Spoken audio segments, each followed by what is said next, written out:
Children's nutrition in all the elementary and high schools is really important. Kids at that age should be eating healthy with proteins, vegetables, fruits, and not the food our school offer.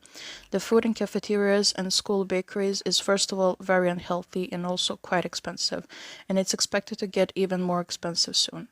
Besides it being expensive, it's not worth the price and is unhealthy because schools offer stale pastries, crisps, sodas, etc., from which the kids gain weight and it reduces their motivation and focus in school. When I bring my own lunch from home, I often become a victim of stereotypes at school. Other students often wrongly assume that I do this because I can't afford school food, but the truth is quite different.